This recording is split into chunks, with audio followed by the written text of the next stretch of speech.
Howdy, this is Marissa with Marisa Moments podcast, where I give you my real life stories and their healing translations. So let's just get straight into it. So I was thinking, and a lot of people have, I don't want to say done me dirty, but done me dirty, right? But the interesting thing is every single time someone has, hit that exit turnstile out of my life, I always have a deep moment of reflection, because I never, and when I say never, I never blame the person who is no longer in my realm of existence. I never blame them. I might be upset about the way that things happened, or be a little bit heartbroken, or whatever the emotional response is, right? Because that's just natural, that's organic. However, I never blame them. And you want to know why? Well, I'll tell you. It's because I always blame myself. If someone exited my life, it was because of something I did. It was because I wasn't good enough. It was because I wasn't entertaining enough. It was because I wasn't around enough. It was because I wasn't a good enough friend. It was because I didn't provide enough for them, whether it be financial assistance or just anything. Maybe I didn't pick up lunch one day and, I should have, right? And I always think about all of these things, or, even outside of those circumstances that I mentioned, in terms of like my own personality traits. Maybe I'm too pushy. Maybe I got on their nerves because I keep always scheduling things on a calendar and sending them reminders and then putting it in their calendar and all of these things, right? And I just always reflect on myself like, oh my God, what could I have done? What could I have done better? Every single time, without fail, like literally every single time. Like, I'm not even over exaggerating, because I know I have a tendency to do that, but not in this instant. Anyway, why am I talking about this? Oh, I know. It's because now, upon further reflection, I recognize that I'm not to blame either, right?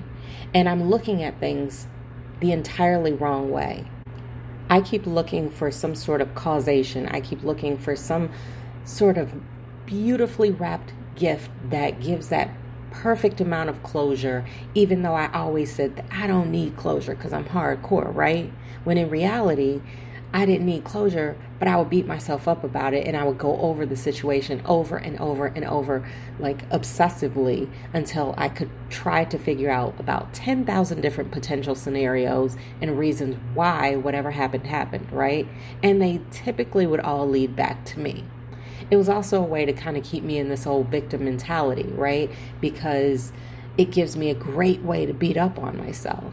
And it keeps me shoved down, keeps me in a place that I feel is safe, and don't have to, worry about meeting new people or any of those things, because it's just going to happen again, because I'm a terrible person, right? Because that's what I'm telling myself. And I keep that hell loop on replay. Like, it is just constantly going and reinforced every single time, whether it be something big or something small, right? And what Spirit has brought to me is that let's just scrap all that entire thought process, right? Because if we start looking for who's to blame, then we've already lost the lesson. Because there is no blame, there is no shame. Again, the only rule in this journey is to not cause any intentional harm to ourselves or one another. Now, outside of that, we are just walking in our light, right? We are discovering ourselves, stripping away the programming, like getting away from the victim mentalities and all of these types of notions that are just false narratives.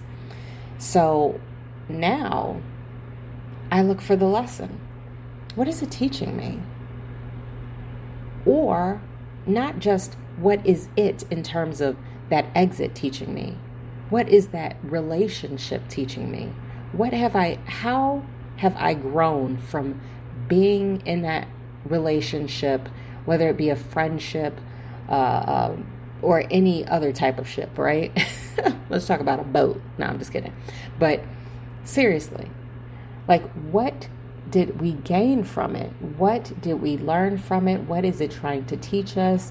What type of new information? Or, it's basically like, think of it as a job, right? Like, let's take away all emotion, right? Let's just make it very black and white, because I love a little black and white.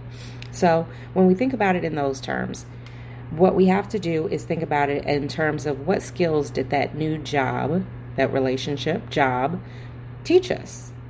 Maybe we learned how to, I don't know, I was going to say pick locks, but that's weird, right? Self-judgment, hello, goodbye.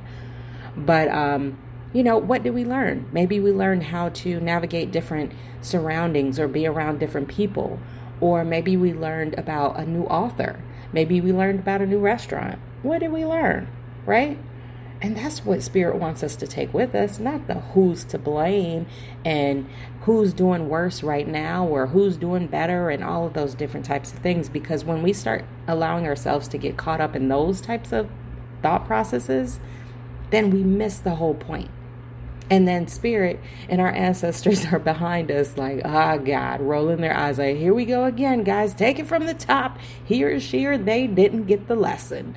So let's just bring that same type of person right back into their lives, but with a different skin suit, and let's see if they pick it up this time. And that's why I'm saying at the beginning, you noticed how I did it every single time. And I'm talking a lot because I've been on this planet for a nice amount of change. And I've known a lot of different people. And not to say everybody has like made that harsh exit stage left type of thing. But sometimes you just grow apart, or sometimes things just happen, right? It's life. If we stayed in contact with every single person that we met from day one, from birth, then, goodness, that's a lot of people. That's a lot of networking, but that's a lot of people. And that's a lot of relationships to maintain. And I just don't have the energy. So anyway, I just got off subject. The bottom line is this. Look for the lessons, not the blames. That's it. So if this message resonates, then that means it's for you. And if not, that's cool too. Just keep it pushing. Either way, I thank you for listening. And I wish you the best day ever. Until next time, you know the vibes. Peace. Oh, and by the way, don't forget to check me out on all of social media. The messages are different everywhere you go. So be sure to check me out, follow me, like, share, whatever, the whole 9 yards, right? But just remember that it's Marissa Moments. Marissa with one S, because there is only one me. And if the Spirit moves you, if these messages resonate, and maybe if they help you along your journey, then feel free to donate and contribute to the ripple effect that I'm trying to create with this mass awakening. Remember, I'm healing while I heal. So let's just help each other. I'll include all of the information down below, wherever that is, because I'm just talking. Basically, this is a radio. I don't know. Just take a look for it. And that's it. So until next time, happy healing.